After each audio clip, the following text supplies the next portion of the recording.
पूर्णमेवावशिष्यते पूर्णस्य पूर्णमादाय पूर्णमेवावशिष्यते। ओम शांति शांति शांति। नारायणाखिल गुरो भगवन् नमस्ते। शिवाय नमः। शिवलिंगाय नमः। तन्मे मनः शिव संकल्पमस्तु। नारायण सर्वे भवन्तु सुखिनः। पृष्ठ 553। ठीक। भाष्य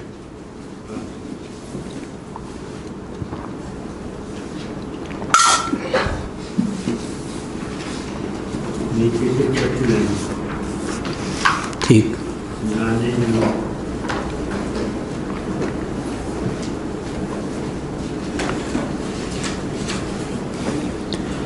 यद्यपि श्रवण व्यतिरेकेण ब्रह्मसूत्र 2.1.6 शांकर भाष्य पृष्ठ 553। यद्यपि श्रवण व्यतिरेकेण मननं विदधत् शब्द एव तर्कमप्यादर्तव्यं दर्शयति इत्युक्तं। नानेन विषयेण शुक्लतर्कस्य अत्रात्मलाभः सम्भवति। श्रुत्यनुगृहीत एव यत्र तर्कोऽनुभवाङ्गत्वेन आश्रियते। नारायण। श्रोतव्यः मंतव्यः निदिध्यासितव्यः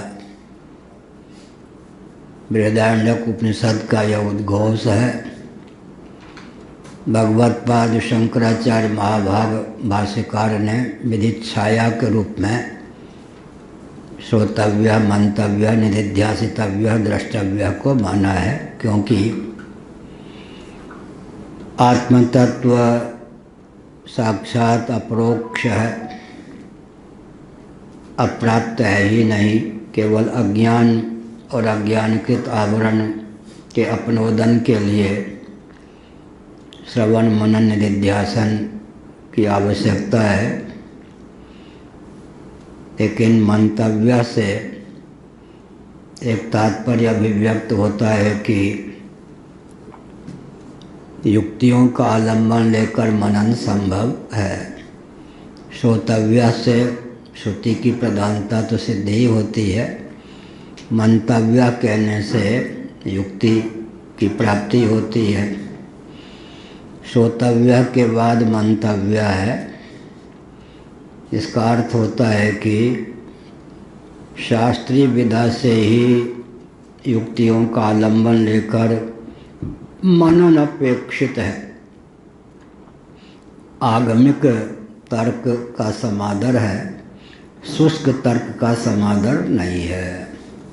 शुष्क तर्क का अर्थ होता है आगम का आलम्बन लिए बिना मन कल्पित तर्क, उसकी गति आत्म तत्व में नहीं है।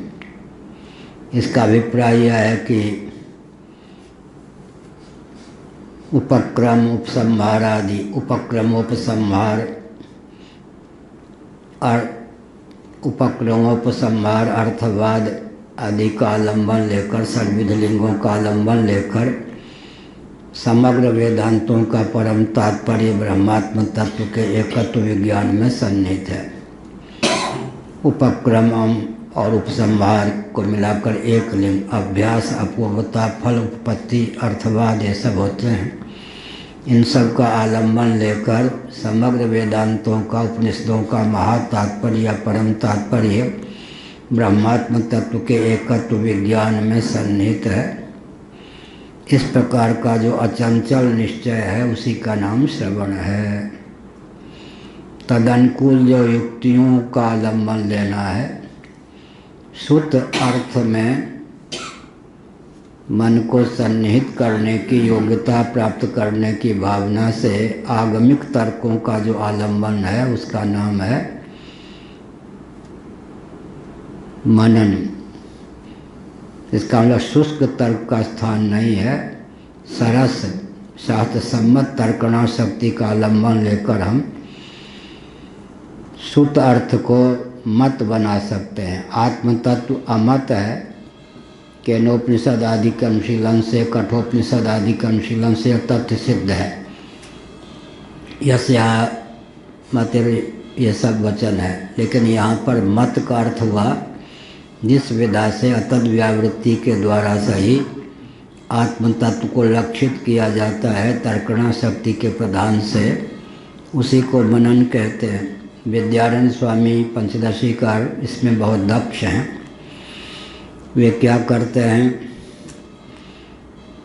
श्रुति सम्मत युक्ति को मन में सन्निहित रखते हैं और युक्ति का आलंबन लेकर ही लगभग 99% कार्य साध लेते हैं। बाद में श्रुति व्यर्थ न सिद्ध हो, उसकी उपयोगिता बनी रहे, इसलिए कहते हैं इस तथ्य की परिपुष्टि जो मैंने सिद्ध किया उसकी परिपुष्टि अमुक श्रुति के द्वारा, उपनिषद के द्वारा, गीता आदि स्मृति के द्वारा भी प्राप्त है।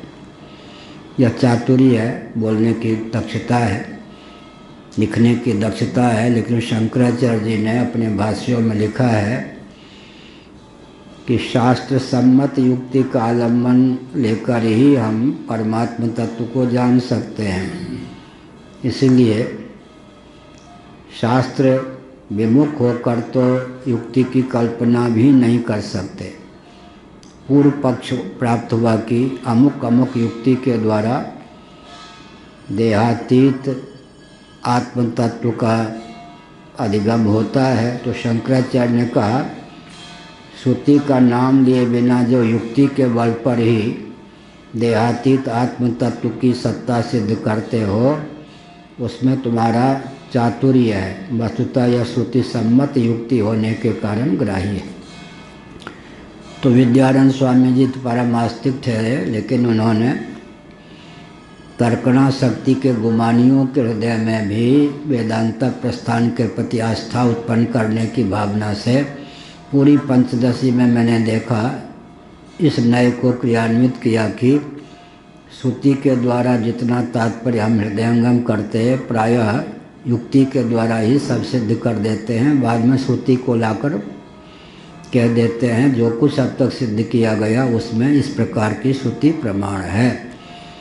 इसका अर्थ यह हुआ कि मन में श्रुति को सन्निहित कर श्रुति के अविरुद्ध और अनुकूल तर्कणा शक्ति का आलम्बन लेकर हम आत्म तत्व का मनन कर सकते हैं। अनागमिक तर्कणा शक्ति के द्वारा आत्म तत्व का अधिगम हो ही नहीं सकता, क्योंकि वेदांत वेद्य जो निरुपाधिक आत्म तत्व है वो स्वरूपतः ऐसा विचित्र है जिसमें क्रिया की, संबंध की, जाति की, गुण की, रूढ़ि की गति नहीं है। तीन लोक से मथुरा न्यारी, अतः आगमिक युक्तियों का समादर है। यही कहा यद्यपि श्रवणम व्यतिरेकेण मननम विदधत, मंतव्य यह जो श्रुति है केवल श्रवण श्रोतव्य कहकर मौन नहीं रह गई, मंतव्य पद का भी प्रयोग किया है। सबसे पहले तो है द्रष्टव्य, इसको चुलबुली भाषा में कहें तो अरे बेटा श्रुति तो माता के समान हितैषणी है।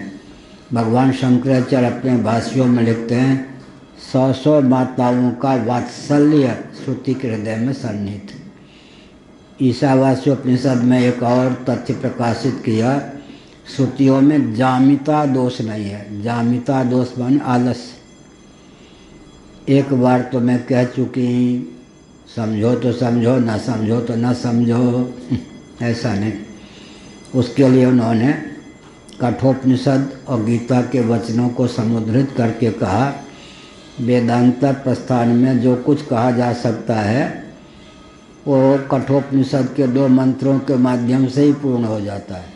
उसी का चित्रण उदाहरण भगवद गीता में भी है। फिर इतना विशाल क्यों वेदांत प्रस्थान है, तो उन्होंने कहा श्रुतियों में जामिता दोष नहीं है, आलस्य नहीं है। क्या आलस्य नहीं है माने 10 बार 20 बार। अब उदाहरण के लिए अपने बेटे को ही जो कि शिष्य के रूप में प्रस्तुत था, एक ही बार तत्वमसि कह देते, 9 बार तत्वमसि का उपदेश है छांदोग्य श्रुति में। इसका अर्थ है जब तक समझ में न आवे तब तक अनुग्रह पूर्वक कहते रहिए, कहते रहिए, कहते रहिए। तो श्रुति का क्या है? अनुग्रह की श्रुति में जामिता दोष नहीं है, वहाँ भ्रम प्रमाद करुणा पाटव विप्लिप्सा दोष नहीं है, वहाँ जामिता दोष भी नहीं। अरे जो कहना था मैंने कह दिया, बार बार क्या पूछते हो? ऐसा नहीं। हाँ, जो कहा उसको प्रकारांतर से फिर बतावें, प्रकारांतर से फिर बतावें, प्रकारांतर से फिर बतावें, जब तक अधिगम न हो जाए तब तक बताते रहें। श्रुति में भ्रम नहीं, प्रमाद नहीं, करुणा पाटव नहीं, विप्रलिप्सा नहीं, और जामिता नामक दोष भी श्रुति को प्राप्त नहीं है। जामिता का अर्थ होता है आलस्य। यह है। एक चेला था, एक गुरु थे। अरे बचवा, कुछ टप टप की आवाज़ हो रही है, वर्षा हो रही है क्या? तो चेला ने कहा वो बाहर से बिल्ली आई है, उसके शरीर पे हाथ लगाइए, अगर वो गीली है तो समझ लीजिए गुरु जी की वर्षा हो रही है। अगर वो गीली नहीं है समझ लीजिए वर्षा नहीं हो रही है, कोई और चूहे आदि खटखट कर रहे। ऐसा चेला। इसका मतलब नहीं। पहले कहा द्रष्टव्य है।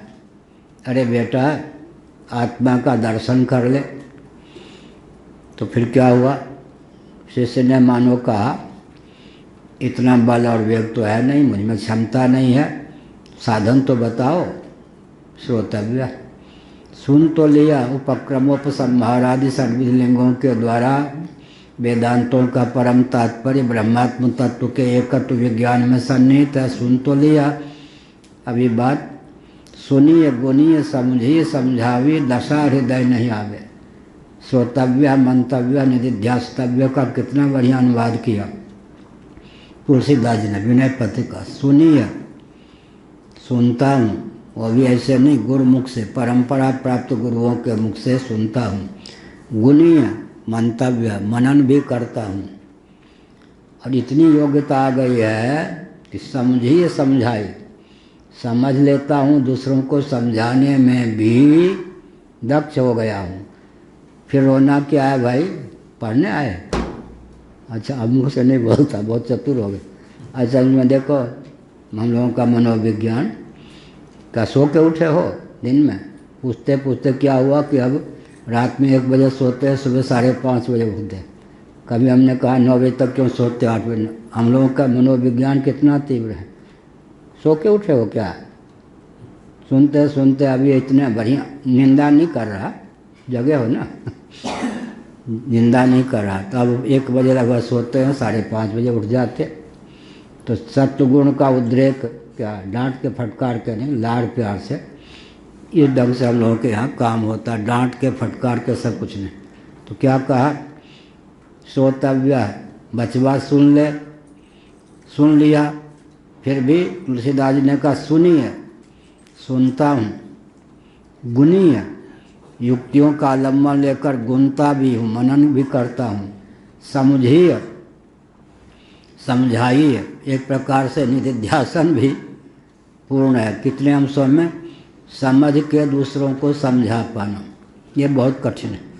स्वयं समझ भी ले व्यक्ति, लेकिन दूसरे के हृदय में अपनी समझ को पहुंचा दे, उसकी शंका का समाधान भी कर दे, इतनी योग्यता आने पर भी रोना क्या है? दशा हृदय नहीं आवे, द्रष्टव्य, स्थिति नहीं प्राप्त होती है। तो पंचदशी कार ने इसकी दवा बताई। सुनने पर, गुनने पर, समझने समझाने की योग्यता आ जाने पर भी अगर दशा नहीं आती है, तो कोई संशय मन में है क्या, या विपर्य है क्या? पंचदशी कार ने इसका उत्तर दिया, संशय है और विपर्य है। संशय है तो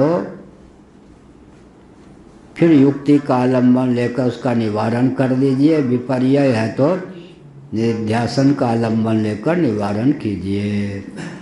सुनिए, गुनिए, समझिए, समझाविए, दशा हृदय नहीं आवे। किससे शिकायत कर रहे? भगवान से। हे प्रभु, शून्य भीत पर चित्र रंग नहीं तनवन लिखाची तेरे, धोए मिटे न मरे भीत भीत तनु दुख पाई यही तन हेरे। को कह सत्य झूठ का को जुगल प्रबल पुण्य माने, तुलसीदास परिहरे तीन भ्रम सो आपन पहचाने। ये सब नैमिष में याद किया था विनय पत्रिका का। इसका मतलब सुनिए गुनिए समझी समझावी दशा हृदय नहीं आवे।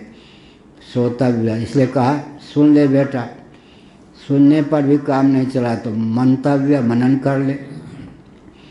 ठीक है, श्रवण भी किया, युक्तियों का आलम्बन लेकर मनन भी किया, लेकिन निष्ठा नहीं, निदिध्यासितव्य। बार बार अभ्यास, सकृत अभ्यास से बार बार अभ्यास, बार बार अभ्यास, निदिध्यास। बार बार अभ्यास करने से क्या होगा? भावना, इसको कहते हैं पंचदशी का, ये अंतिकार वाचस्पत में जी भावना, इसी का नाम है निष्ठा। तद्बुद्धयस्तदात्मानस्तनिष्ठास्तत्परायणाः।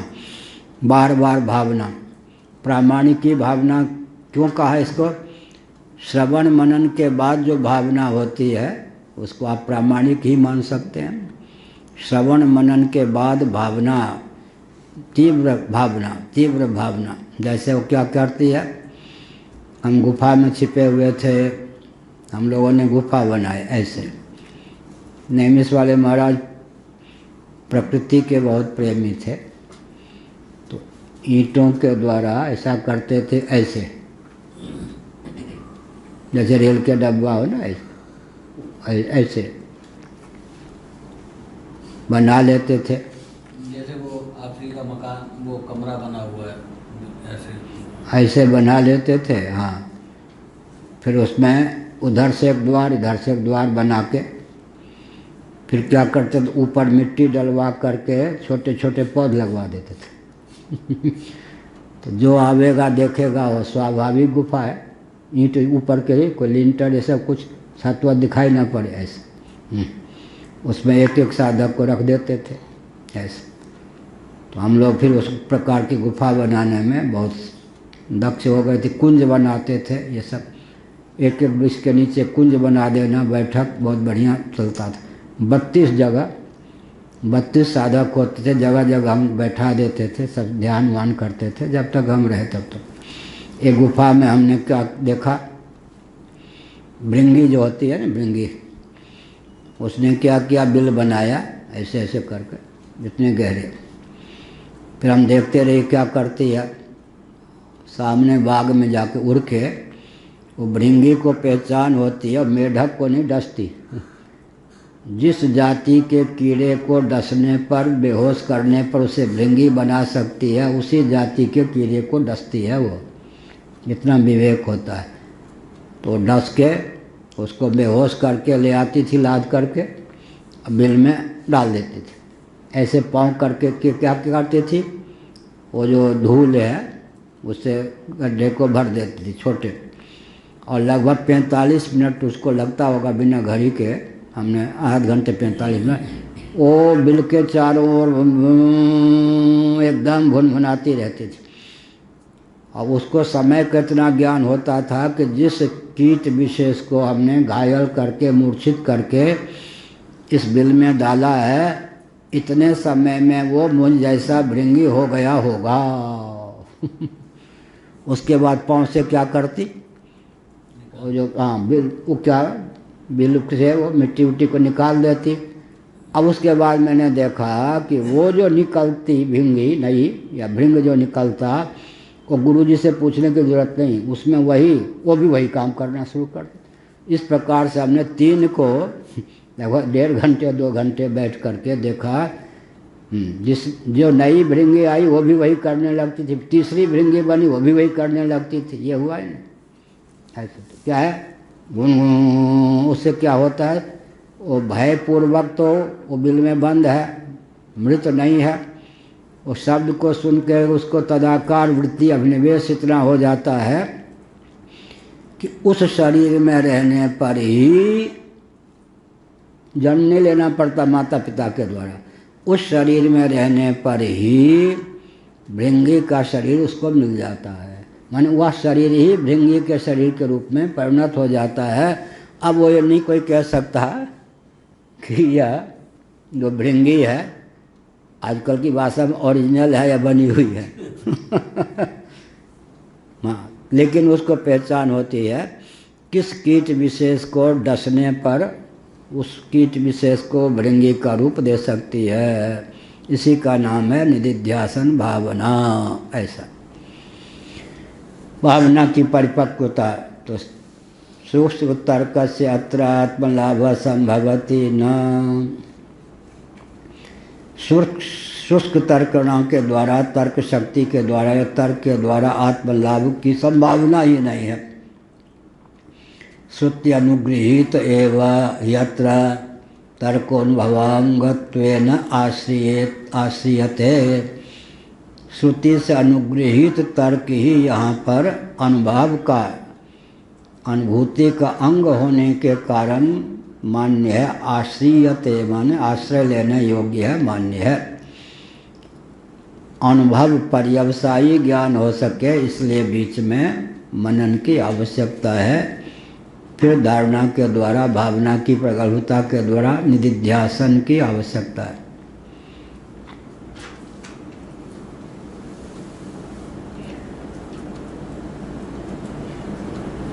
स्वप्नांत बुद्धांत यो है उभयोरितरेतर व्यभिचारात् आत्मनोऽन्वागतव्यं गतत्वं संप्रसादे च प्रपंच परित्यागेन सदात्मना संपत्तिर्निष्प्रपंच सदात्मत्वं प्रपंचस्य ब्रह्म प्रभवत्वात् कार्यकारणन्यत्वान्यायेन ब्रह्माव्यतिरेक एवं जातीयकः।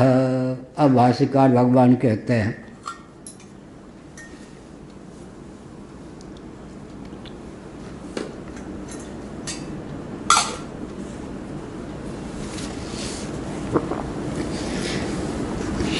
अन्वय और व्यतिरेक का क्रम दिखाते हैं। स्वप्नांत बुद्धांतयोः उभयोः इतरेतर व्यभिचारात्। जागर में स्वप्न नहीं है, जागृत अवस्था में स्वप्न नहीं है, स्वप्न में जागृत नहीं है। दो ही को दिखाया, पंचदशी में तीन को भी दिखा दिया गया विवक्षावसात। और सुषुप्ति में न जागृत है न स्वप्न है। दो ही को लें तो जागृत में क्या स्वप्न ही, स्वप्न में जागृत नहीं। जागृत अवस्था टूटी, स्वप्नावस्था मान लो आ गई, लेकिन दोनों में सामंजस्य साधने वाला कौन हुआ? जिसने जागृत का अनुभव किया उसी ने स्वप्न का अनुभव किया। अनुगत, अनुवृत्ति और व्यावृत्ति, जागृत में स्वप्न का, स्वप्न में जागृत का निषेध हो गया। जागृत पृथक अवस्था है, स्वप्न पृथक अवस्था है, लेकिन क्या हुआ? स्वप्नावस्था टूट गई, अब स्मरण हुआ। जो मैं जगा था मैंने स्वप्न में ऐसा वैसा देखा। तो दोनों अवस्थाओं में स्थित जो चैतन्य है वही तो पुनः जागृत में स्वप्न का स्मरण करेगा। ऐसे सुसुप्ति ले लें, इतने समय तक बिल्कुल बेसुध होकर सोया। इसका मतलब है कि अवस्था के भेद से भी जीव में, आत्मा में, प्रतीगात्मा में भेद की प्राप्ति नहीं होती है। आत्म तत्व एक है, अवस्था जागृत है, स्वप्न है, सुसुप्ति है, आत्मा साक्षी है। ये सब दृश्य कोटि के, भाष्य कोटि के पदार्थ हैं। जैसे ये दाने हैं, भिन्न भिन्न होने पर भी अनुगत जो है धागा एक है। सूत्रे मणिगणा इव। जागृत में स्वप्न नहीं, स्वप्न में जागृत नहीं, लेकिन जागृत साक्षी जो है वो स्वप्न का भी साक्षी हो जाता है। साक्षित्वेन आत्मा में अभेद है। इस प्रकार से स्वप्नांत बुद्धांतयोः उभयोः इतरेतर व्यभिचारात् आत्मनो अनन्वागतत्वं संप्रसादे च प्रपंच परित्यागेन सदात्मना संपत्तेः निष्प्रपंच सदात्मत्वं प्रपंचस्य ब्रह्म प्रभवत्वात् कार्यकारणन्यत्वन्यायेन ब्रह्म व्यतिरेक इत्येवं जातीय का। इस प्रकार से आत्म तत्व तो विद्यमान ही रहता है, अनुगत ही रहता है साक्षी रूप से। उसके बिना तो स्वप्न और जागर दशा की प्राप्ति ही नहीं हो सकती। एक विचित्र बात है, केवल आत्मा को तो न जागृत प्राप्त है न स्वप्न प्राप्त है, वो तो साक्षी मात्र है। तो फिर क्या हुआ, कर्मेंद्रियां, ज्ञानेंद्रियां और अंतःकरण। कर्मेंद्रियों ज्ञानेंद्रियों के सहित जो अंतःकरण है पूर्ण रूप से बाह्य अभ्यंतर प्रचार प्रसार से युक्त हो, तब जागर अवस्था है, जागृत है। कर्मेंद्रियां सो जाएं, ज्ञानेंद्रियां सो जाएं, अंतःकरण क्या हो, अर्धनिद्रित हो जाए। वासना की प्रगल्भता से फिर करुणाग्राम की भी अभिव्यक्ति हो जाए और कार्य रूप से भी अर्धसुप्त अंतःकरण ही परिणत हो जाए। आत्म चैतन्य से अधिष्ठित अर्धनिद्रित अंतःकरण कर्मेंद्रियों ज्ञानेंद्रियों के सुप्त होने पर जब वासना की प्रगल्भता निद्रा दोष के वशीभूत होकर स्वयं ही ग्राह्य ग्राहक भाव के रूप में अभिव्यक्त होता है, तब उसका नाम स्वप्न है। इस प्रकार स्वप्नावस्था की प्राप्ति होती है। यह अब गाढ़ी नींद अगर आ जाए तो करण चाहिए ना, वही कर्मेंद्रियां, वही ज्ञानेंद्रियां, वही अंतःकरण, 14 हो गए। 5 कर्मेंद्रियां, 5 ज्ञानेंद्रियां, मन बुद्धि चित्त अहंकार, ये 14 न रहकर एक हो जाएं, एक ही भूत हो जाएं। क्या हो जाएं, चित्तैक करुणा सुसुप्ति ही शारीरक उपनिषद। ये सब आजकल प्रसिद्ध नहीं है चीज़, ग्रंथ में ही बहुत सी चीज़ें रह गई। ये जो भ्रम फैला दिया कि जिन उपनिषदों पर शंकराचार्य ने भाष्य लिखा वही उपनिषदें हैं, फिर श्वेताश्वतर पर नहीं भी लिखा तो उसका वर्णन कर दिया है जगह जगह। या कुछ 2-4 और उपनिषदें हैं जिनको अपने भाष्यों में जो वचन उद्धृत किया वो 10 उपनिषदों के अतिरिक्त स्थल अतिरिक्त उपनिषद में प्राप्त हैं। उपनिषदों के प्रति भी घोर अनास्था पैदा कर दी गई, इसलिए उपनिषदों में जो गंभीर ज्ञान विज्ञान सन्निहित हैं उनसे व्यक्ति वंचित हो गया। विकट विकट देवता लोग उत्पन्न हुए।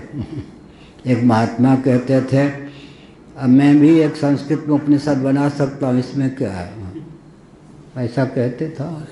वहीं हम लोग सोता थे।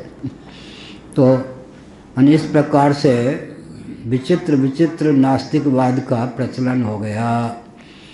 लेकिन मुक्तिकोपनिषद में क्या लिखा है, वेद की 1180 शाखाओं का वर्णन है। नाम किस वेद की कितनी शाखाएं हैं, एक 1180 शाखाएं गिनने पर होती हैं। तो मुक्तिकोपनिषद में कहा कि जितनी शाखाएं हैं उतनी उपनिषद होनी चाहिए। 1180 उपनिषदें होनी चाहिए, आजकल तो विलुप्त हैं। कहीं कहीं बहुत ढूंढने पर पैंगी रहस्योपनिषद की उपलब्धि होती है और ऋते ज्ञानन्न मुक्ति भगवान शंकराचार्य ने काठकर श्रुति के नाम से इसको उद्धृत किया, आजकल उपलब्ध ही नहीं है। तो इसका अर्थ क्या हुआ, मान लो किसी ने गड़बड़ी की होगी, कुछ बना के अपने ना और उसका नाम उपनिषद कर दिया होगा, परंतु जब 1180 उपनिषद होनी चाहिए उसमें 108 को भी सहने की क्षमता नहीं रह गई। तो मैंने संकेत किया कि चित्तैक करुणा सुसुप्ति ही शारीरक उपनिषद में 14 जो करण हैं, कौन कौन, 5 कर्मेंद्रियां, 5 ज्ञानेंद्रियां, अंतःकरण चतुष्ट है। 19 का उल्लेख जो मांडूक्य उपनिषद में है, मैंने कई बार कहा पंच प्राणों को लेकर, पंच जो प्राण हैं साक्षात करण नहीं हैं, लेकिन करण को पोद्वलक हैं, अर्थात स्पंदन युक्त ना हो तो कर्मेंद्रियां ज्ञानेंद्रियों में भी स्पंद का संचार न हो तो करणवत हैं, साक्षात करण नहीं। उनको छोड़ दें तो 14 करण में चित्त भी एक करण है। तो जज स्वामी थे सब कॉन्शसनेस कहते हैं। देखिए उपनिषद आदि सब छोड़ दीजिए। अब विज्ञान ने कहा है, हमने कहा क्या कह दिया विज्ञान ने, सुसुप्ति में भी व्यक्ति चेतना संपन्न रहता है, सब कॉन्शसनेस। हमने कहा विज्ञान ने क्या कहा, चित्तैक करना सुसुप्ति नहीं लिखा है, सारे लिखा है ना। हाँ, आप क्या नई चीज़ कह रहे। अवस्था के बारे में विज्ञान बात करेंगे, वैज्ञानिक बात करेंगे तो मौत खाएंगे। वैज्ञानिकों को तो पूछ दिया जाए स्वप्न की परिभाषा ही बता दो, नहीं बता सकते। 99% वेदांती भी शायद ही बता पाए स्वप्न का रहस्य इतना गंभीर है। हम तो एक वाक्य में बोल देते हैं गुरुओं के पास, केवल स्वप्न को परिभाषित करने में ही टेढ़ी खीर है। मांडूक्य उपनिषद पढ़ लीजिए, फिर भी स्वप्न को परिभाषित नहीं कर सकते, क्योंकि वहाँ 19 करण का उल्लेख है स्वप्न में। शारीरक उपनिषद हो जगह जगह से, फिर महाभारत में स्वप्नावस्था का वर्णन है, कैवल्य उपनिषद में स्वप्नावस्था का वर्णन है, छांदोग्य सूत्र के 8वें अध्याय के भाष्य में स्वप्नावस्था का वर्णन है, चरक संहिता में स्वप्नावस्था का वर्णन है। इन सब का अध्ययन गुरुदेव की कृपा से करके फिर स्वप्नावस्था को हमने परिभाषित किया। इसका मतलब क्या हुआ, इसका मतलब यही हुआ कि सुसुप्ति भी अवस्था है, लेकिन वो क्या है, चित्त। अब प्रश्न उठता है चित्त का स्वभाव तो सामान्य जो वेदांत के ग्रंथ में उसमें क्या है, स्मरण। मन से संकल्प विकल्प, बुद्धि से निश्चय, चित्त से स्मरण, अहंकार से गर्व। तो स्मरण अगर बना ही रहा, अगर चित्तैक करना सुसुप्ति ही, शारीरक उपनिषद और पैंगलोपनिषद दोनों जगह यह वचन है। शारीरक उपनिषद और पैंगलोपनिषद के अनुसार हमने चित्तैक करना सुसुप्ति को मान लिया, तो स्मरण बना रहा तो गाढ़ी नींद कहाँ। तो चित्त को ही समझना बहुत कठिन है। इसलिए चित्त का 2 स्वरूप आया है उपनिषदों में। मैं अपनी प्रशंसा के लिए नहीं, ये सब ज्ञान विज्ञान आजकल लुप्त हैं, क्योंकि चित्त बचा रह जाता है तो सुसुप्ति है। चित्त का लक्षण सामान्य ढंग से लोगों को मालूम है, स्मरण जिससे होता है। स्मरण बना रह गया तो सुसुप्ति कैसी। इसलिए चित्त के 2 रूप हैं, अवधारण और स्मरण। स्मरणात्मक चित्त के सुप्त हो जाने पर भी अवधारण रूप चित्त जो शेष रहता है उसी का नाम है सुसुप्ति। अर्थात एकीभूत होकर 19 जो करण हैं या 14 जो करण हैं, एकीभूत होकर बीजावस्था को, अवधारण स्वभाव को प्राप्त हो जाते हैं। इसके लिए स्वच्छ हो, निर्मल निश्चल पात्र में जल रखा हो, और सम्मुख आप बैठ जाइए तो उसमें क्या पड़ेगा, शरीर का प्रतिफलन होगा। अब शैत्य की शीतलता की प्रगल्भता से उसी जल को हिम का, बर्फ का रूप दे दीजिए, तब क्या होगा। वो जो द्रवावस्था को निर्मल निश्चल जलावस्था में शरीर का प्रतिबिंब पड़ा, वो प्रतिबिंब क्या होगा, उसमें अंतर्निहित होगा। फिर वो जल जब प्रकट हो जाएगा, फिर पूर्ववत हो जाएगा तो स्फुट दिखने लगेगा। ऐसे ही सुसुप्ति अवस्था में क्या होता है, चित्त के जितने संस्कार हैं वो सब कैसा, घनीभूत चित्त में सन्निहित रहते हैं। और उस घनीभूत चित्त की अवस्था में ही सुसुप्ति अवस्था होती है। उस समय जो अज्ञान और सुख का अनुभव होता है, उसके संस्कार भी उस चित्त में जाकर सन्निहित हो जाते हैं। फिर जब व्युत्थान दशा की प्राप्ति होती है, नींद टूटती है, तब फिर क्या होता है, व्यक्ति सुसुप्ति अवस्था का स्मरण करता है। सुख महम स्वापसम न किंचिद अवेदिसम मामप्यहम नाज्ञासिसम। इसका अर्थ क्या है, अब ये पूर्व पक्ष प्राप्त होता है श्री वैष्णवों के द्वारा। जो अनुभविता होता है वो स्मरता होता है। अगर अहम का विलोप हो गया होता तो अंग्रह पूर्वक नींद टूटने के बाद स्मृति की समुपलब्धि कैसे होती। सुख महम स्वापसम, अनुभव हुआ सुख अहम को, तो स्मरण भी अहम को होना चाहिए। जो अनुभविता होता है वही स्मरता होता है। अनुभव हुआ किसी को, स्मरण किसी को कैसे होगा। इसका उत्तर क्या है, अहम का नाश नहीं होता, अहम का विलय होता है। घनीभूत अहम, पिंडीभूत जो अंतःकरण है उसी का नाम अवधारणात्मक चित्त है। वो अनुभव के संस्कार उसमें जाके प्रतिष्ठित हो जाते हैं। जब वही फैल जाता है, अंतःकरण फैल जाता है, द्रवावस्था को प्राप्त हो जाता है, तब वो सुषुप्ति के अनुभव को स्मरण के रूप में व्यक्ति प्राप्त कर लेता है। यह है जो समाधि में रहता है चित्त। समाधि में चित्त, समाधि किसको कहते हैं योग दर्शन के अनुसार। प्रमाण, विपर्यय, विकल्प, निद्रा, स्मृति, 5 प्रकार के चित्त वृत्तियों का निरोध हो जाए, चित्त शेष रहे। तब प्रश्न उठा कि चित्त अगर शेष रह गया तो चित्त आत्मा है या अनात्मा। अनात्मा है ना, योगियों के मत में भी चित्त अनात्मा है। एक विचित्र बात, योगा प्रस्थान में चित्त कोई तत्व नहीं मान्य, और समाधि आदि में चित्त का बहुत प्रयोग है। योग दर्शन में कहाँ कहाँ चित्त का प्रयोग है ये हमने कहीं लिखा होगा पहले, क्योंकि वहाँ तो अष्टधा प्रकृति जब लेंगे तो अंतःकरण के 3 ही विभाग होंगे। कौन कौन? मन, बुद्धि और अहम। अहम से अहम तत्व ले लेंगे। मन विकृति कोटि का पदार्थ हो जाएगा, षोडश विकृति में। अब बुद्धि से महत्तत्व ले लेंगे। चित्त का कोई वहाँ पर उपयोग नहीं होगा, तो तत्व गणना में चित्त का नाम नहीं है। और समाधि के लिए चित्त अपेक्षित है। चित्त तो गीता की एक शैली है, मय्येव 12वां अध्याय, मय्येव मन आधत्स्व मयि बुद्धिम निवेशय निवशिष्यसि मय्येव तो ऊर्ध्वं न संशयः अथ चित्तम समाधातुं न शक्नोसि वही स्थिरम अभ्यास योगेन तत्व मामिच्छाप्तुं धनंजय।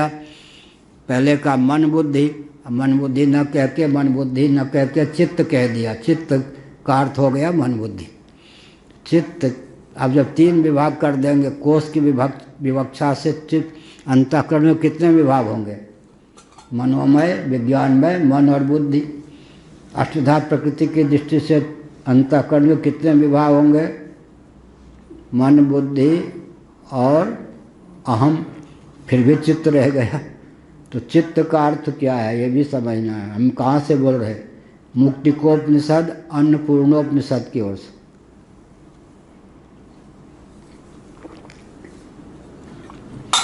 प्राण और प्रज्ञा शक्ति का सम्मिलित रूप चित्त है।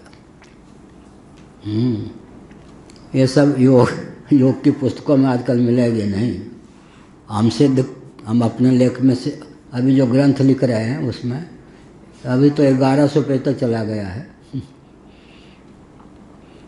तो 350 पृष्ठ का एक ग्रंथ अलग कर देंगे और बाकी अलग नाम से। तो निष्कर्ष क्या निकला?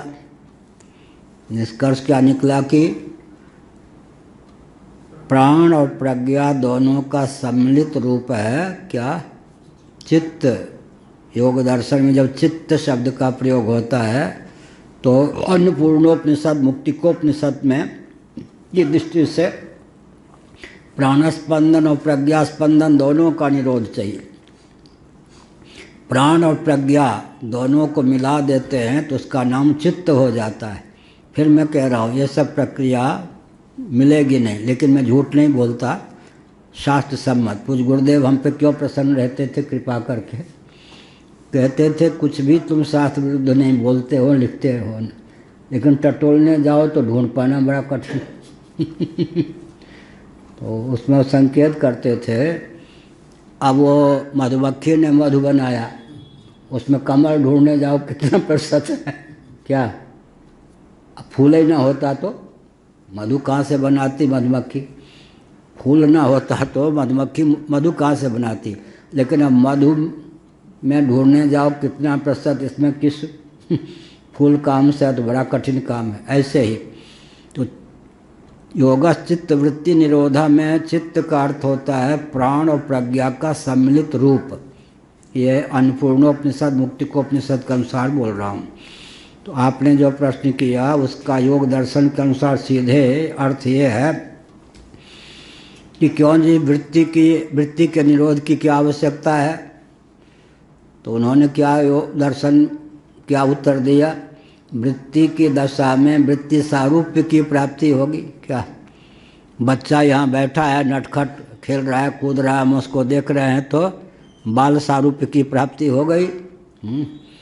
अब चित्त वृत्ति का जब निरोध कर देंगे तो वृत्ति सारूप्य की वृत्ति के अनुरूप वृत्ति के आकार की हमारी मनस्थिति नहीं होगी।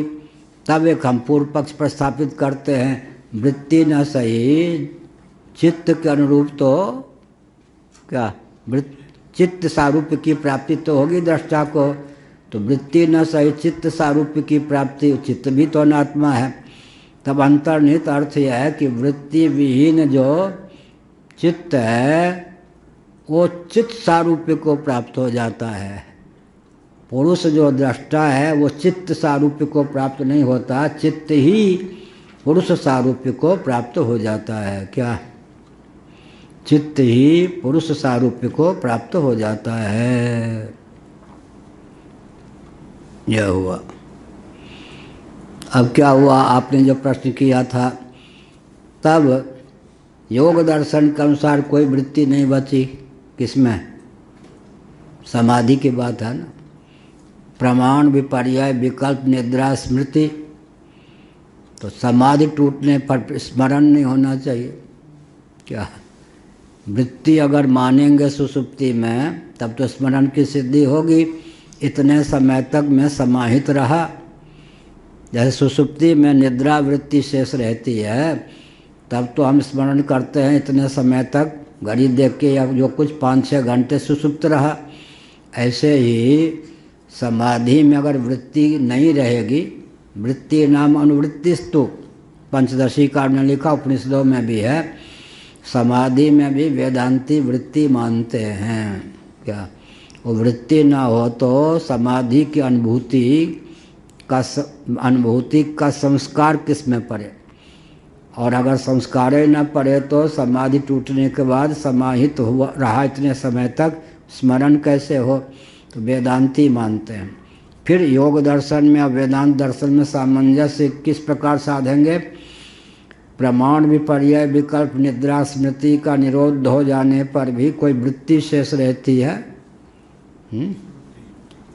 शांता नामक वृत्ति मानो शेष रहती है, जिसके बल पर फिर यहाँ 5 वृत्तियों का निरोध कहा गया ना, तो 6ठी वृत्ति की कल्पना कर लीजिए जो समाधि दशा में शेष रहती है, जिसके बल पर फिर समाधि से व्युत्थान दशा में समाधि की स्मृति होती है। या फिर कहेंगे या यूँ कहेंगे कि वृत्ति रहित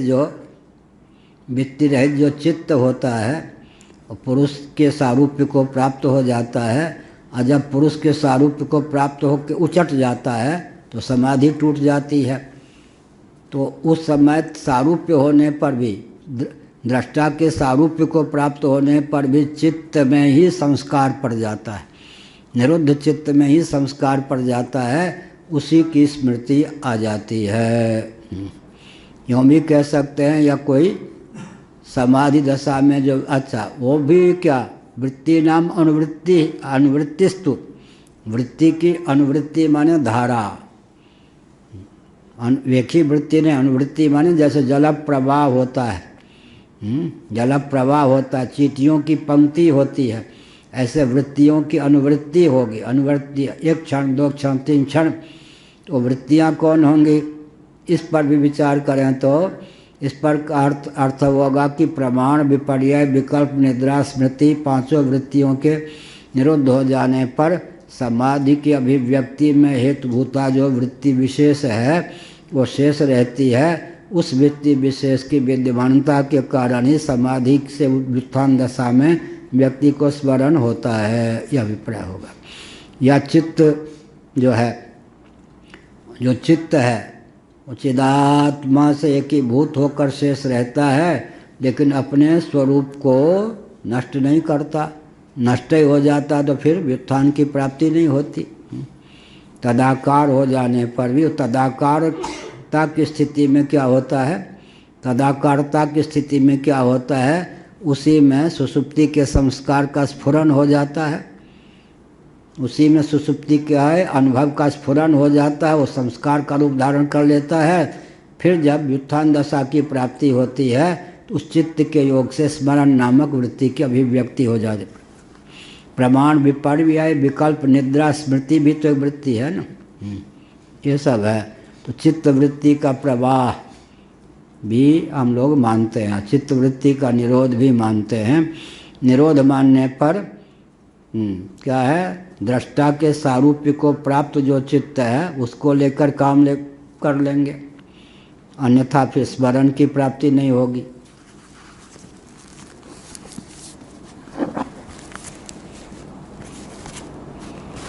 स्वप्नांत बुद्धांतयोः उभयोः इतरेतर व्यभिचारात्। जागर में स्वप्न नहीं, स्वप्न में जागर नहीं, इस प्रकार इतरेतर व्यभिचार होने पर भी वास्तव में आत्म तत्व को लेकर दोनों अवस्थाओं की सिद्धि होती है। अर्थात साक्षी स्वरूप को ही क्या है, अंतःकरण के विकास और संकोच की दशा को लेकर जागृत स्वप्न अवस्था की प्राप्ति होती है। तद्वत सुषुप्ति की भी प्राप्ति होती है। घनीभूत अवस्था हो जाए तो सुषुप्ति, और अभ्यंतर प्रसार से युक्त हो जाए अंतःकरण तो स्वप्न, इंद्रियों के द्वार से बाह्याभ्यंतर प्रसार से युक्त हो जाए तो जागर क्या हुआ, बहिष्प्रज्ञ। प्रज्ञा बहिष्प्रज्ञ बने बाह्याभ्यंतर प्रज्ञा में तादात्म्यपन्न पुरुष। प्रज्ञा बहिष्प्रज्ञ माने बाह्याभ्यंतर प्रचार प्रसार से युक्त। और क्या कहते हैं फिर, अंतःप्रज्ञ, केवल अंतर्निहित मनोराज्य के समान प्रज्ञा स्फुरित हो, बाह्य जगत से संबंध टूट जाए। और फिर क्या कहते हैं, घनप्रज्ञ। प्रज्ञा जब घनीभूता हो जाती है उसमें तादात्म्यपन्न जो पुरुष होता है उसका नाम क्या हो गया, घनप्रज्ञ। तो प्रज्ञा तीनों अवस्थाओं में रही या नहीं, प्रज्ञान भी रह गया, प्रज्ञा भी रह गई। प्रज्ञानम ब्रह्म, प्रज्ञा भी रह गई, और प्रज्ञा के योग से चैतन्य का नाम क्या हो गया, प्रज्ञान। तो जागृत में हम क्या हो जाते हैं, वही प्रज्ञा में तादात्म्यापत्ति के कारण बहिष्प्रज्ञ, बहिष्कृत हो गए, बहिष्प्रज्ञ। स्वप्नावस्था में क्या होते हैं, अंतः प्रज्ञा, अंतः प्रचार प्रसार से युक्त प्रज्ञा में तादात्म्यापत्ति के कारण हो गए अंतः प्रज्ञ। सुषुप्ति अवस्था में घनीभूता जो प्रज्ञा है, उदाहरण ले लीजिए, एक जल ले लीजिए जो पूर्ण द्रवावस्था को प्राप्त है, वही जल फिर कुछ पिघले हुए, कुछ जमीभूत है, घनीभूत है, वही जल बिल्कुल घनीभूत हो जाए तो वो पंचदशी कारण है, द्रवावस्थापन्न मान लिया सुषुप्ति में। तो प्रणाम करके मैंने लिखा है कि आगे पीछे के वचन से भी संगति है, इसलिए घन प्रज्ञता की सिद्धि ही नहीं होगी। सुषुप्ति का जो वर्णन पंचदशी में है वो ठीक नहीं है उसका मार्जन बहुत आस्थापूर्वक हमने किया है, और बिंदेश्वर जी को आदि को भेजा भी था, लेकिन उन लोगों ने ध्यान नहीं दी। अपने इस ग्रंथ में भी उसको लिया है। आगे पीछे घन प्रज्ञ संज्ञा ही चरितार्थ नहीं होगी। घनीभूता ने उन्होंने कहा घनीभूता इधर नीचे की अवस्था में, और द्रवीभूत जो चित्त होता है सुषुप्ति में, तो हमने उसमें लिखा है नहीं, घनीभूत जो चित्त होता है वो सुषुप्ति में, तभी घन प्रज्ञ संज्ञा होगी। और अभ्यंतर प्रचार प्रसार से युक्त हो गया तो स्वप्नावस्था, बाह्याभ्यंतर प्रचार प्रसार से युक्त हो गए है तो जागृत अवस्था। बड़ी विचित्र बात होती है। आजकल वेदांत परिभाषा के प्रमाण पर लिख रहा हूँ, बहुत सी ऐसी चीज़ें नई नई आती हैं जो पुराने चिंतन जो हैं महापुरुषों के, हम ये नहीं कि हमारा ठीक है उनका गलत है, ऐसा नहीं कह रहे, बड़ा संकोच भी लगता है। और फिर होता है हमारे चिंतन में ही कोई चुचुंदर न घुस जाए छिपकली न घुस जाए। लेकिन क्योंकि एक बल है हमको बहुत बड़ा प्राप्त, वो बल क्या है? गुरु गोविंद ग्रंथ। ये है कि उपनिषद का कोई वचन ऐसा नहीं है 120 में जो हमारे ध्यान में ना हो। और उपनिषद के आधार पर हम सब बोलते हैं तो कोई अर्थ भी ठीक ठीक कोई चुनौती नहीं दे सकता, क्योंकि प्रमाण राज कौन है? उपनिषद।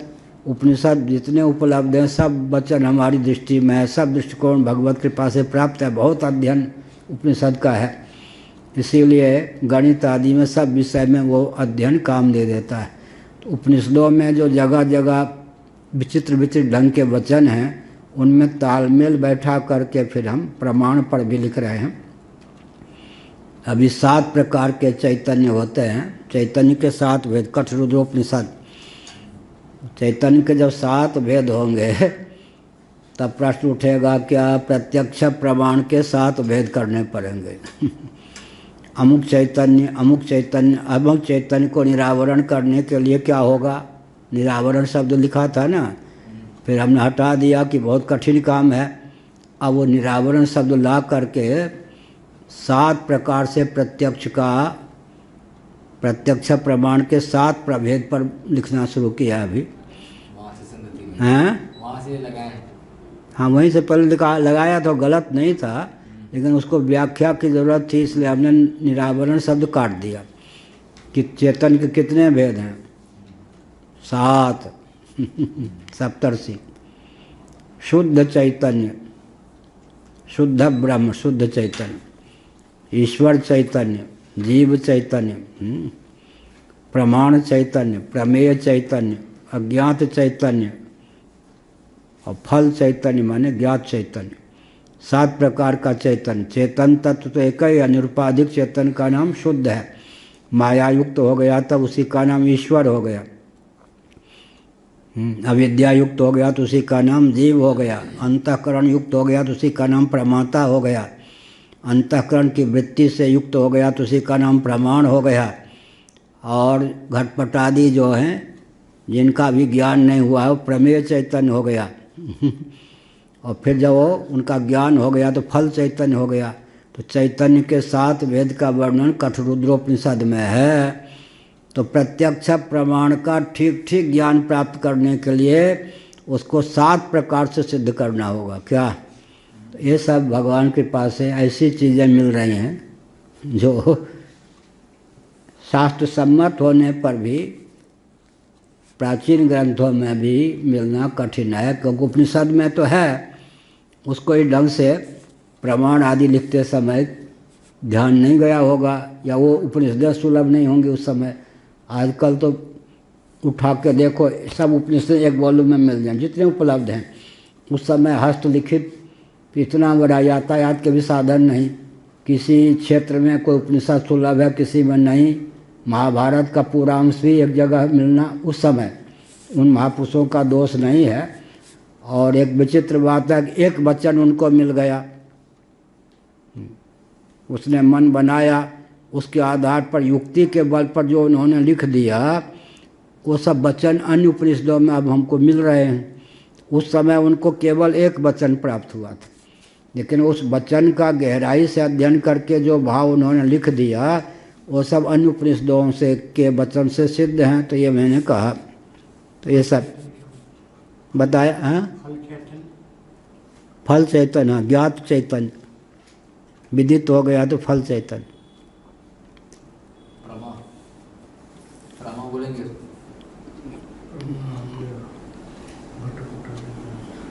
अब प्रमा तो उसको भी कहते हैं, शुद्ध चैतन्य को भी। हाँ, ठीक है। यथार्थ ज्ञान और चित्त स्वरूप आत्मा का नाम भी प्रमा है। अबाधित, बाधित, ये सब अब उस पर धीरे धीरे कहाँ चल रहा जी। स्वप्नांत बुद्धांत यो उभयो इतरेतर व्यभिचारात् आत्मानो अनन्वागतत्वं संप्रसादे च प्रपंच परित्यागेन सदात्मना संपत्तेः। जब संप्रसाद की सुमपलब्धि, संप्रसाद माने सुसुप्ति, जागृत स्वप्न की बात कह दी ना, और सुसुप्ति की बात है संप्रसादे च प्रपंच परित्यागे न। स्थूल सूक्ष्म प्रपंच का परित्याग हो गया तब कौन सी अवस्था प्राप्त हुई? संप्रसाद। संप्रसाद माने सुसुप्ति। पहले जागृत और स्वप्न को दिखाया, जागृत में स्वप्न नहीं, स्वप्न में जागृत नहीं। लेकिन जीव जो है जागृत में भी है, स्वप्न में भी है, नहीं तो उसके बिना किसी अवस्था की सिद्धि भी नहीं। और संप्रसाद की जो प्राप्ति होती है तब क्या होता है? स्थूल सूक्ष्म प्रपंच का परित्याग हो जाता है। सदात्मना संपत्तेः, सुसुप्ति में जो जीव है सत्स्वरूप होकर ही शेष रहता है, निरुपाधिक भूमि में नहीं, कारणोपाधिक अविद्योपाधिक सत्स्वरूप होकर ही शेष रहता है जीव। इसलिए सुसुप्ति अवस्था को संप्रसाद कहा।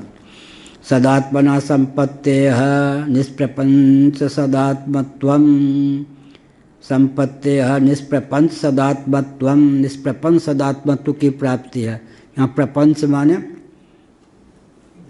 भूत भौतिक जगड्वाल से रहित। जगड्वाल शब्द पूज्य गुरुदेव बढ़िया बोलते थे। भूत भौतिक स्थूल सूक्ष्म जगड्वाल से रहित बीजावस्थापन्न जो अविद्या है या चित्त है अवधारणात्मक, तो सत्स्वरूप होकर ही शेष रहता है। तो महाप्रलय में जिस प्रकार ब्रह्म शेष रहता है वो स्थिति हमारी आपकी सुसुप्ति में हो जाती है। हाँ, चिद अधिष्ठित अविद्या को भी चित्त कह सकते हैं क्या? चिद अधिष्ठित अविद्या सुसुप्ति। चित्त या चित्त? चिद चिद अधिष्ठित अविद्या तो होगी ही। तो चित्त उसको कहेंगे। चित्त, उसका नाम इस ढंग से चित्तैक करना सुसुप्ति, यह लोगों को मालूम नहीं है, मन पढ़ने न पढ़ने के कारण, तो उसी का नाम चित्त हो जाता है। विद्या का नाम ही चित्त हो जाता है। घनीभूता जो घनीभूत जो अंतःकरण है, क्योंकि कारण शरीर उसको क्या कब कहेंगे? एक है प्रक्रिया दशा, एक है यह दशा। तो प्रक्रिया दशा में जो स्थूल और सूक्ष्म प्रपंच हैं वो पंचीकृत अपंचीकृत भूतों के कार्य हुए या नहीं? तो कारण शरीर का नाम है ना विद्या। तो कारण तो हो गए पंचभूत, लेकिन नाम है किसका? अविद्या का कारण। तो सूक्ष्म प्रक्रिया ये है कि अविद्या जो भाव पदार्थ है उसी के कार्य सूक्ष्म और स्थूल शरीर है। कारण शरीरद्वय का उपादान कारण का नाम अविद्या है। प्रक्रिया हम लोग लेते हैं पंचभूत से सूक्ष्म स्थूल शरीर की प्राप्ति, कहते हैं इसको कारण शरीर। दोनों में तालमेल नहीं बैठा पाते। कारण शरीर माने प्रपंचोपादान अविद्या, जो कि माया का एक अंश है। ये उस अविद्या माने फिर क्या कहेंगे? इसका उसका क्या तालमेल है? तो घनीभूत जो अंतःकरण है उसी का नाम शारीरक उपनिषद के अनुसार, पैंगलोपनिषद के अनुसार चित्त हो जाता है, केवल अवधारण स्वरूप। उसी का नाम अविद्या हो जाता है। उसी का नाम पंचदशी के प्रथम प्रकरण के अनुसार मलिन सत्व हो जाता है। उसी का नाम कारण शरीर हो जाता है। संप्रसादे हो गया, 9 बज गया। संप्रसादे च प्रपंच परित्यागेन सदात्मना संपत्तेः निष्प्रपंच सदात्मत्वम्, निष्प्रपंच सद्रूप होकर शेष रहते हैं। और एक विचित्र बात है, मृत्यु से डरना चाहिए, समझना, हंसना नहीं चाहिए किसी के मरने पर। लेकिन शंकराचार्य ने छांदोग्य श्रुति के भाष्य में लिखा, ये तो सुसुप्ति की बात हुई ना, सुसुप्ति में ही हम सद्रूप होकर शेष रहते हैं, अपने अनुरूप होकर, कारणोपाधिक होकर हम सुसुप्ति में शेष रहते हैं। क्या कहे? स्वरूप होकर रहते हैं, चित्त नहीं रहते। एक का नाम लेने पर दो का नाम हो ही जाता है। सद्रूप होकर शेष रहते हैं। फिर क्या हुआ? मृत्यु की ऐसी प्रणाली है, प्रक्रिया है, जो मरेगा देह त्याग करेगा जीव, जो मरेगा वो पहले भगवान में ही लीन होगा। उसके बाद क्या होगा? उसके बाद क्या होगा? भगवान में महत्व बुद्धि न होने के कारण, प्रपंच में महत्व बुद्धि होने के कारण भगवान में लीन होकर के भी भगवान से उचट जाएगा। जैसे महाप्रलय में सब के सब लीन हो गए, लेकिन जिनकी प्रपंच में महत्व बुद्धि थी, महाप्रलय की दशा टूटने पर वो फिर ब्रह्म में मिलकर भी बिछुड़ जाते हैं। ऐसे सुषुप्ति में ब्रह्म रूप होकर सत रूप होकर शेष रहने पर भी फिर गोरख धंधा में आ जाते हैं। मृत्यु की दशा आ जाए, सुषुप्ति से एक कदम और आ गए। उसमें तो ऐसी प्रणाली है कि जीव का लय पहले ब्रह्म में ही होगा, लेकिन महत्व बुद्धि पूर्वक जिसका लय हो गया उसका फिर अवतरण नहीं होगा। महत्व बुद्धि पूर्वक नहीं हुआ तो वासना की प्रगल्भता से फिर उचट के जीव संसार में गोरख धंधा में आ जाएगा। ये प्रपंचस्य ब्रह्म प्रभवत्वात् कार्य कारणन्यत्व न्यायेन।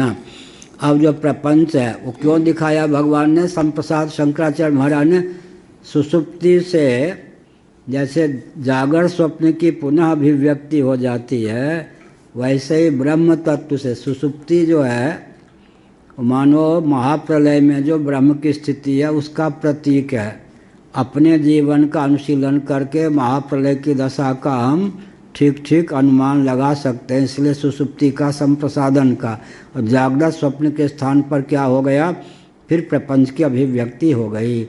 निष्प्रपंचावस्था को प्राप्त करके जैसे हम प्रपंचावस्था को प्राप्त हो जाते हैं, अर्थात सत्संज्ञक जो हम सुषुप्ति में शेष रहते हैं, उसी से फिर सूक्ष्म और स्थूल प्रपंच की उत्पत्ति हो जाती है।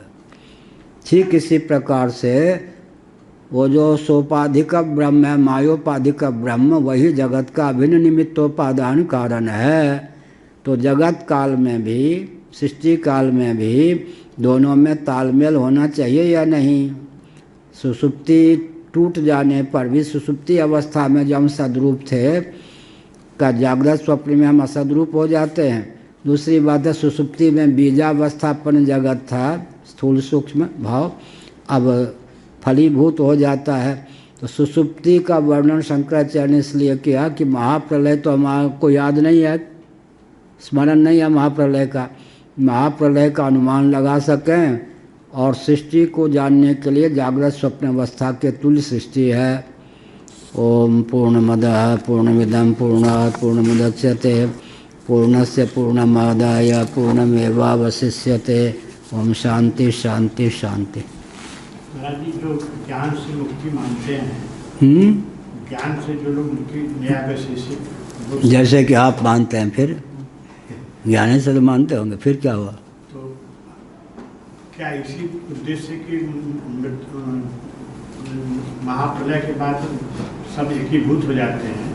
महाप्रलय में? हाँ, महाप्रलय में तो इसी उद्देश्य से ऐसा होता है कि ज्ञान से जो मुक्त मान, आपके के प्रवचन से हम नोट किए महाराज, या गलत? क्या प्रश्न क्या है? कि ज्ञान से जो मुक्ति मानते हैं वो मृत्यु को मुक्त हो जाते हैं, वो पुनर्भव को फिर नहीं प्राप्त होते। महाप्रलय तक के क्या? इस शरीर के छोड़ने की तस्य तावदेव चिरम, छांदोग्य। माने महाप्रलय के तो बहुत दिन बाकी हैं, वर्ष। इस शरीर के छूटते ही, इस शरीर के छूटते ही लेसा विद्या माने प्रारब्ध का जो उपादान कारण है उसका नाम, कुछ गुरुदेव ने लेसा विद्या का अर्थ किया है प्रारब्ध का उपादान कारण लेसा विद्या। तो लेसा विद्या प्रारब्ध पर्यंत, प्रारब्ध के टूट जाने पर शरीर समाप्त हो गया। शरीर तो सब हो गया, पूरी अष्टक की समाप्ति हो गई। पूरी अष्टक के रूप में नहीं रहे, तो फिर क्या हुआ? बस हमको विदेह कैवल मिल गया। महाप्रलय की क्या अपेक्षा? वेदांत से जो ज्ञान, वेदांती के लिए महाराज जी, अन्य के लिए योग सांख्य, क्या कह रहे? ये कह रहे हैं ये तो वेदांत के लिए ये प्रक्रिया है ही। मैंने ये कहा, ये जो भ्रम चल रहा है कि ज्ञान से मोक्ष वेदांती ही मानते हैं, इस पर हमने कहा है वृंदावन में बोले थे तो वामदेव जी महाराज बहुत प्रसन्न हो गए थे, कहाँ से ये चीज़ ले आए। लोगों को भ्रम है कि केवल वेदांती अद्वैतवादी ही ज्ञान से मोक्ष मानते हैं। उस भ्रम का निवारण सूत्र संहिता में, सूत्र संहिता पर जो विद्यारण्य स्वामी माधवाचार्य जी का भाष्य है उन्होंने दिया, नैयायिक भी ज्ञान से मोक्ष मानते हैं, वैशेषिक भी ज्ञान से मोक्ष मानते हैं, सांख्यवादी भी ज्ञान से मोक्ष मानते हैं। अविप्लव विवेक ख्याति का निर्विकल्प समाधि का पर्यवसान अविप्लव विवेक ख्याति में है। योग वाले भी समाधि से मोक्ष नहीं मानते, ज्ञान में उपकारक मानते हैं, ज्ञान से ही मोक्ष मानते हैं। पूर्व मीमांसकों के अतिरिक्त वैष्णवाचार्यों में वल्लभाचार्य को छोड़ दें, सब वल्लभाचार्य भी पूर्व मीमांसक को छोड़ दें, बाकी वल्लभाचार्य भी वैष्णव में ज्ञान से मोक्ष मानते, उपासना से, वो दोनों ओर जाते हैं। तो जिनको जिनको ज्ञान से मोक्ष मान्य है, ये जरूरी नहीं है कि वो अद्वैतवादी ही हों। ब्रह्म मूलक जो संसार है क्या हमारे अज्ञान से जो हमको संसार प्राप्त हुआ है, तो ज्ञान से उसकी निवृत्ति हो जाएगी। तो द्वैतवादी भी ज्ञान से मोक्ष मानते हैं, इसलिए फिर अद्वैतवादी भी ज्ञान से मोक्ष मानते हैं। तो वास्तविक मोक्ष किनको प्राप्त होगा, इस पर फिर विचार करेंगे तो जगत के मिथ्यात्व का निश्चय हुए बिना जो ज्ञान से मोक्ष होगा वो स्थायी नहीं होगा। ऐसा माने ज्ञान से मोक्ष मानने पर भी जब तक हम आत्मा को अद्वैत सच्चिदानंद स्वरूप नहीं समझेंगे, इस ज्ञान ब्रह्मात्म तत्व के एकत्व विज्ञान के बिना जो ज्ञान से मोक्ष होगा, वो मोक्ष भी उनके मत में स्थिर होने पर हमारे मत में स्थिर नहीं होगा। चलें।